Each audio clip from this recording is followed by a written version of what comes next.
Baik, Assalamualaikum warahmatullahi wabarakatuh.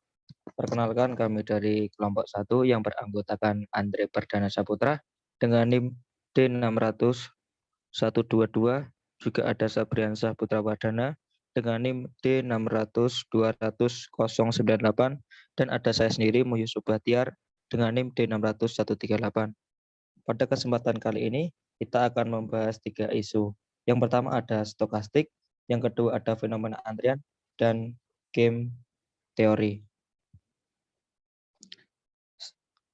Lanjut Mas Andre.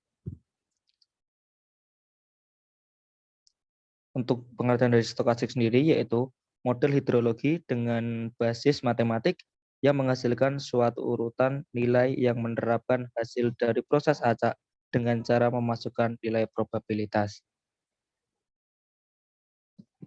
Selanjutnya, untuk proses dari stokastik sendiri adalah sekumpulan variabel acak yang merupakan fungsi dari waktu. Parameter waktu didefinisikan di sini sebagai dalam arti luas proses stokastik, juga dikenal sebagai proses acak atau random process.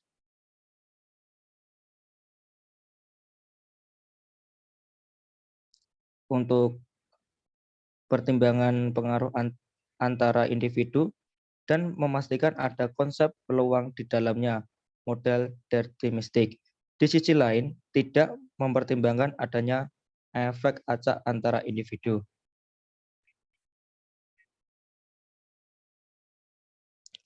Sekarang kita masuk ke dalam contoh kejadian stokastik. Yang pertama yaitu jumlah daun yang berguguran setiap harinya. Helai-helai daun yang berguguran dari hari ke hari, namun belum dapat dipastikan berapa jumlah dan fungsi seperti apa yang dapat menggambarkan proses bergugurnya daun-daun tersebut. Untuk contoh yang kedua yaitu proses Bernoulli adalah salah satu proses stokastik yang paling sederhana. Proses ini adalah kumpulan dari variabel acak independen yang terdistribusi serupa, masing-masing bernilai probabilitas 0 atau 1, dan proses dapat diartikan dengan perlemparan koin berulang kali. Mungkin bisa tidak adil. Lanjut. Untuk contoh yang selanjutnya yaitu proses atau metode Markov adalah proses stokastik yang memenuhi proses Markov. Artinya, dalam situasi saat ini, probabilitas suatu peristiwa di masa depan tidak terpengaruh oleh informasi tambahan tentang perilaku di proses di masa lalu. Mungkin ada pertanyaan dari Mas Andre dan Sabriansah. Monggo. Oke, izin masuk ya Mas Yusuf. Oke. Tadi Saudara Yusuf sudah menjelaskan tentang stokastik, dan di sini saya akan bertanya mengenai tentang pertanyaan, yaitu dikatakan mengikuti proses stokastik apabila itu seperti apa ya Mas Yusuf? Mas Yusuf, terima kasih. Izin menjawab dari Mas Sabriansah. Dikatakan mengikuti proses stokastik apabila setiap nilai yang berubah terhadap waktu dengan cara yang tidak tertentu atau dalam ketidakpastian. Itu Mas Sabriansah. Baik Mas, terima kasih atas jawabannya. Mungkin dari Mas Andre, monggo Mas. Izin bertanya Mas, untuk contoh pertanyaan tentang proses stokastik itu seperti apa ya? Jadi kalau untuk pernyataan lagi, kalau kita memberikan contoh tentang pernyataan proses stokastik, yaitu jika data masa lalu hanya dapat menyajikan struktur peluang di masa yang akan datang, maka dinamakan stokastik. Mungkin itu untuk pernyataannya. Oh iya Mas, sudah cukup. Terima kasih Mas. Baik, bisa dilanjut Sabriansah untuk penjelasan materinya.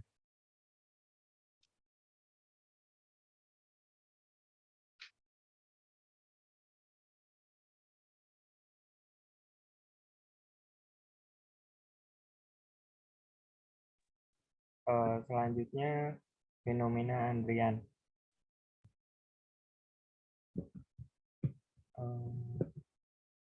Antrian merupakan sesuatu garis tunggu seseorang pelanggan yang memerlukan sebuah layanan dari salah satu atau lebih pelayan.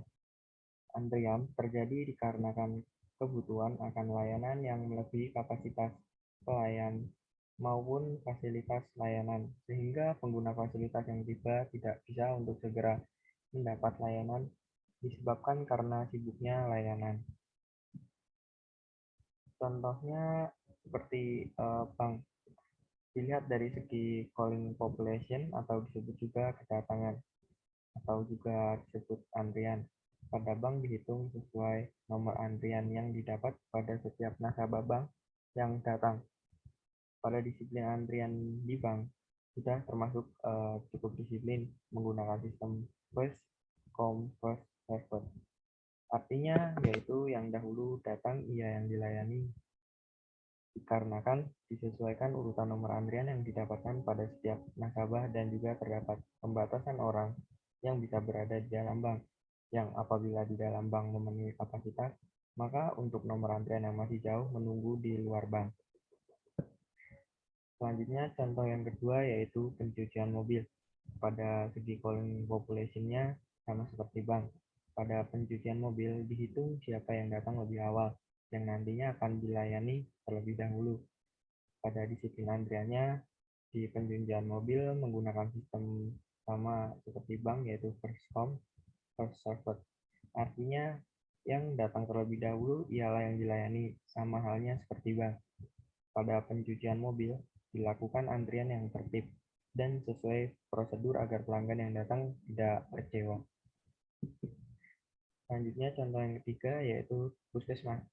Pada segi calling population-nya, puskesmas dihitung dari siapa yang datang lebih awal yang nantinya akan dilayani terlebih dahulu sesuai pada nomor antrian. Tetapi terdapat beberapa perbedaan pada pelayanan sesuai keluhan pasien yang datang. Pada disiplin antrian puskesmas menggunakan sistem first come first served. Artinya yang datang terlebih dahulu ialah yang dilayani. Tetapi terkadang puskesmas juga memiliki unit gawat darurat atau disingkat UGD, sehingga menggunakan sistem PS yaitu Priority Service, yang artinya prioritas pelayanan diberikan kepada pelanggan yang mempunyai prioritas lebih tinggi dibandingkan dengan pelanggan yang mempunyai prioritas lebih rendah. Mungkin ada pertanyaan dari teori antrian ini? Jadi, masuk Mas Andri. Ya, Mas. Untuk pertanyaan dari saya, kalau boleh saya bertanya, terdapat berapa bentuk model dalam disiplin antrian tersebut? Izin menjawab. Dalam disiplin antrian terdapat 4 bentuk model yang umum digunakan. Yang pertama yaitu first come first served, yang artinya yaitu siapa yang lebih dahulu datang maka ia yang dilayani. Lalu yang kedua ada last come first served, yang artinya yang tiba terakhir akan lebih dulu dilayani dan lebih cepat keluar. Lalu yang ketiga yaitu service in random order. Itu artinya panggilan layanan didasarkan pada peluang secara random, tidak soal siapa yang datang lebih dahulu. Lalu yang terakhir yaitu adalah PS, Priority Service. Artinya prioritas pelayanan diberikan kepada pelanggan yang mempunyai prioritas lebih tinggi dibanding dengan pelanggan yang mempunyai prioritas lebih rendah. Mungkin itu yang bisa saya jawab, Mas Yusuf. Baik, terima kasih Mas Andri atas jawabannya. Mungkin bisa dilanjut Mas Ab. Mas Aben, ataukah ada pertanyaan?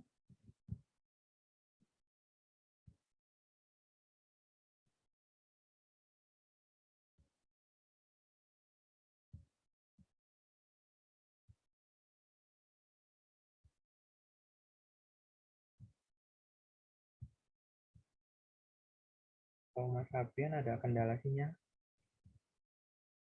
Ya, mungkin ada kendalanya. Tunggu sebentar aja. Kita tunggu dulu saja.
Oke, mohon maaf sebelumnya tadi ada lost connection.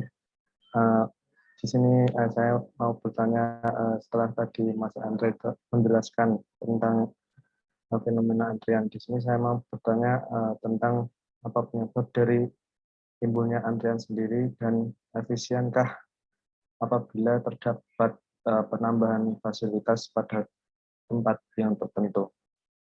Itu Mas. Iya, izin menjawab ya.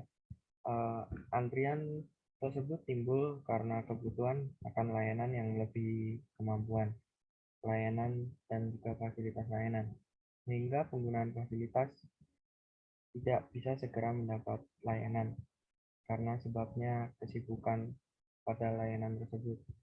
Lalu soal fasilitas pelayanan yang diberikan sebenarnya itu dapat mengurangi antrian dan mencegah timbulnya antrian dan juga kerumunan. Tetapi biaya karena memberi pelayanan dan juga fasilitas tambahan tersebut akan menimbulkan pengurangan keuntungan, sehingga menurut saya itu sangat kurang efisien. Mungkin itu yang bisa saya jawab, Mas Adrian.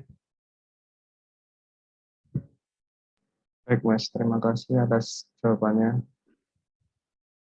Selanjutnya, penjelasan tentang game teori akan dijelaskan oleh Mas Aprianta.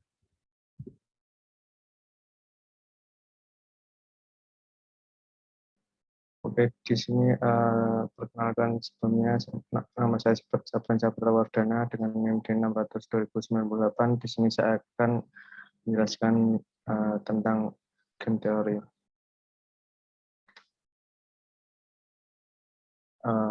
Untuk game teori sendiri dalam bahasa Indonesia, teori dalam permainan sudah lama dikenal dalam disiplin ilmu matematika.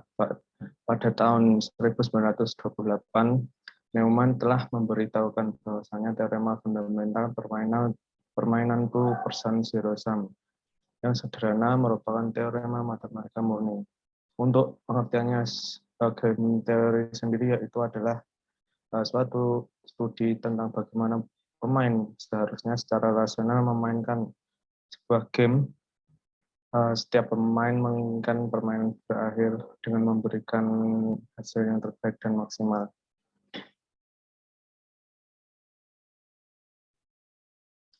Untuk contoh pengaplikasian pada game teori sendiri, yang pertama itu pengaplikasian pada strategi bersaing Shopee dan Lazada untuk kesamaan dalam hal pemenuhan kebutuhan pelanggan di bidang online shop ini telah membuat menjadi persaingan antara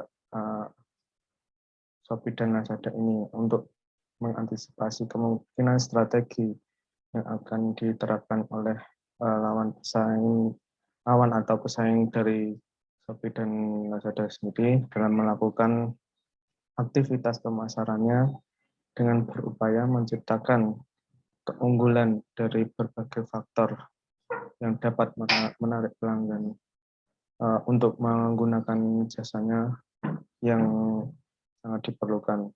Penentuan strategi pemasaran harus didasarkan atas analisa lingkungan baik eksternal maupun internal pemasaran. Untuk yang selanjutnya, contoh selanjutnya itu kasus kampanye periklanan. Misal pada perusahaan A dan B telah menghabiskan jutaan dolar untuk mengiklankan produk mereka pada daerah pemasaran yang sudah pasti. Perusahaan-perusahaan tersebut dapat menggunakan berbagai media antara lain radio, televisi, surat kabar, majalah, dan papan reklame. Agar lebih sederhana, media-media tersebut dikelompokkan menjadi 3, yaitu radio, televisi, dan media cetak. Bagian pemasaran, setiap perusahaan menyusun efek yang diinginkan dari setiap kemungkinan. Di sini matriks ini berisi informasi pada 16 kemungkinan yang mungkin muncul apabila perusahaan menghabiskan semua biaya periklanan hanya dengan menggunakan satu media saja, yaitu radio, televisi, dan media cetak, atau memutuskan menghemat uangnya dengan tidak melakukan satupun media periklanan. Setiap entry dalam matriks payoff menggambarkan jumlah pendapatan ekstra. Untuk selanjutnya yaitu strategi pemasaran optimum pada perusahaan Daihatsu dan Toyota. Untuk itu selama ini Daihatsu dan Toyota yang berkompetisi merebut hati dari para konsumen dan pastinya memiliki keunggulan di bidangnya masing-masing, seperti keunggulan semisal produk, harga, proses pada pelayanan, terus pelayanan saat promosi, tempat dan tenaga pemasarannya. Dan untuk memperkirakan strategi pemasaran sendiri, cara yang terbaik yang harus dilakukan adalah perusahaan harus mempelajari atau paling tidak memperkirakan langkah-langkah pesaingnya. Salah satu cara yang dapat digunakan untuk menganalisa strategi pemasaran tersebut adalah dengan cara menggunakan game teori. Untuk contoh pengaplikasian game teori sudah next. Untuk selanjutnya, apa sih pendapat yang mengenai game teori sendiri? Pendapat saya, menurut saya game teori itu merupakan teori yang mempelajari prediksi hasil dari sebuah permainan, yang tentu saja melibatkan lebih dari 2 orang pemain dan menggunakan strategi yang berbeda-beda dalam permainannya.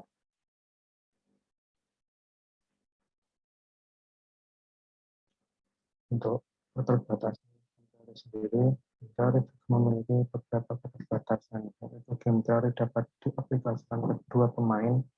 Namun jika diaplikasikan ke lebih dari 2 pemain, maka akan terjadi teori ini berada pada asumsi bahwa antara pemain selalu melaksanakan kebijakannya, yaitu bermain aman. Namun dalam kenyataan para pemain sering mengambil resiko dalam kebijakannya untuk memperbanyak keuntungannya. Dalam kenyataannya, para pemain tidak menguasai strategi dengan sempurna seperti yang dibayangkan oleh pesaing, seperti yang ada dalam game teori.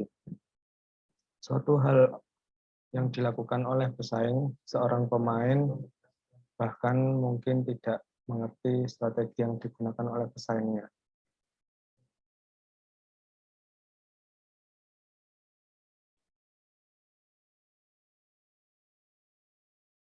Next.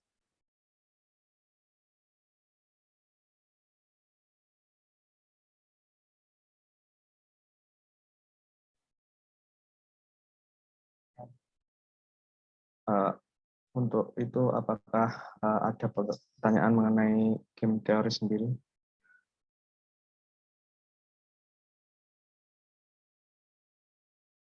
Oke, izin masuk Mas Sapiensa. Untuk pertanyaan dari saya mengenai game teori, sifat dari permainan game teori itu seperti apa, Mas? Oke, Mas Yusuf izin menjawab. Untuk sifat dari permainan game teori sendiri itu yang pertama harus terdapat minimal 2 pemain. Seorang pemain bisa individu dan juga bisa berupa kelompok. Terus yang kedua, setiap pemain harus memiliki sebuah strategi yang memungkinkan, dalam artian strategi itu bisa membentuk atau membuat timnya itu dalam memperoleh kemenangan, dan strategi yang telah ditetapkan oleh pemain itu telah menentukan hasil dari permainan. Terus yang terakhir, dari hasil setiap permainan, berhubungan yang mungkin adalah sebuah kumpulan hasil dan numerika. Itu jawaban dari sifat dari permainan game teori, Mas Yusuf. Ya, baik. Mas Sapiensa, bisa dilanjut Mas Andri untuk pertanyaannya. Izin bertanya Mas Sabriansyah, untuk setelah disampaikan tadi tentang keterbatasan game teori, lalu untuk manfaat dari game teori sendiri itu apa ya, Mas? Oke Mas Andre, saya izin menjawab. Untuk manfaatnya itu banyak manfaat yang dapat diambil dari game teori. Salah satunya untuk mengembangkan suatu kerangka untuk menganalisa pengambilan keputusan dalam situasi persaingan, menguraikan metode kuantitatif yang sistematik bagi pemain yang terlihat dalam persaingan untuk memilih strategi yang tradisional dalam pencapaian tujuan dan juga memberi gambaran dan penjelasan fenomena dalam situasi. Itu Mas Henry, untuk manfaatnya. Baik, Mas. Terima kasih untuk jawabannya. Baik, mungkin cukup sekian presentasi dari kelompok kami. Dan kami mohon maaf apabila ada salah kata dan perbuatan. Kami tutup. Wassalamualaikum warahmatullahi wabarakatuh. Waalaikumsalam warahmatullahi wabarakatuh.